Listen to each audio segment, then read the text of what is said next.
One of the essential elements to living a great life is having meaningful relationships.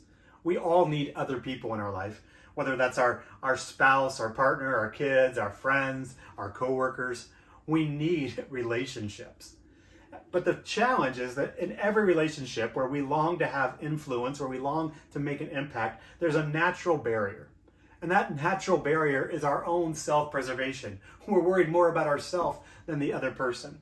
And so we have a tool called self-preservation tool that helps us to lower the walls of self-preservation so that we can move into real relationship, real influence, and real impact.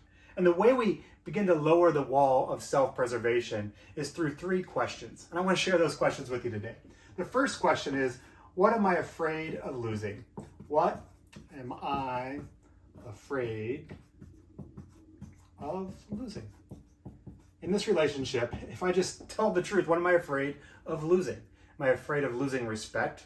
Am I afraid of losing my job if I tell the truth? Am I afraid of losing influence? What am I afraid of losing? Am I afraid of losing the deal?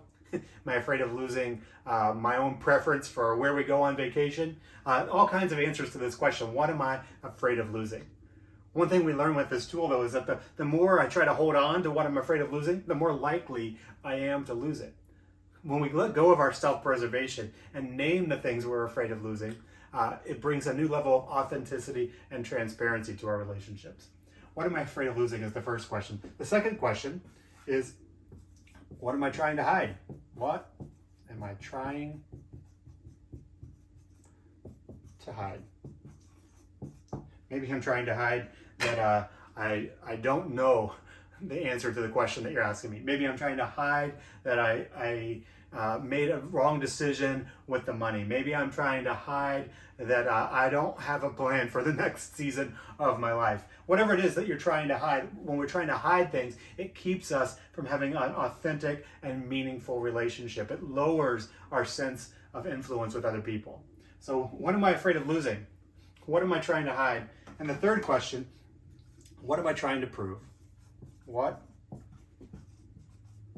am I trying to prove? Am I trying to prove that, you know what, my dad was wrong about me and I can do this on my own? Am I trying to prove that I can be a success in this business? Am I trying to prove that I'm not going to make the same mistakes my parents made? What am I trying to prove? But there's another part to this third question that is really helpful. What am I trying to prove, and to whom? Who am I actually trying to prove these things to? And not just as a general sense, I'm trying to prove it to, the investors, or I'm trying to prove it to, my family. But name the actual person, because it's probably not all the investors. Maybe it's just one. It's probably not your whole family. Maybe it's just to your mom that you're trying to prove something to. And these three questions, the self-preservation questions, they help us to move through our sense of what we're trying to hide, what we're trying to prove, what we're afraid of losing. And when we begin to name those things, even if we're just honest about them to ourselves, we don't have to always say all these things to other people, although sometimes that's actually helpful. So I had a recent conversation with a family member where I just said, look, I'm trying to hide that I have some doubts about how this situation is going to work out. And I'd like to name those doubts so that we can talk about them honestly and openly. And it really began to lower the level of self-preservation. It lowered the walls in the relationships. Here's what happens. The magic of this tool is that when we begin to lower our walls of self-preservation, two things happen. Other people influence, or your sense of influence with other people, it doesn't go down, it goes up. People tend to respect you more when you share the hard parts, when you share your doubts, when you share your weaknesses, when you share what you're trying to prove. And something else happens. Other people begin to come forward with their self-preservation as well. We begin to get real with each other. And we begin to have a new kind of honesty and openness and transparency in our relationships. The self-preservation tool helps lower the walls in our relationships so that we can have real influence, real impact, so that our relationships can be real and meaningful.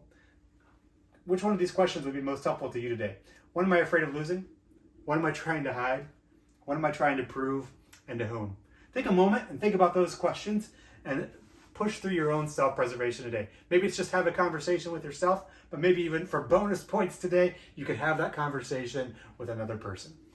I hope you found this tool to be helpful. If you'd like to learn more about this tool or any of the other things that we do with the Great Life Project, you can check out more on our website in the link below.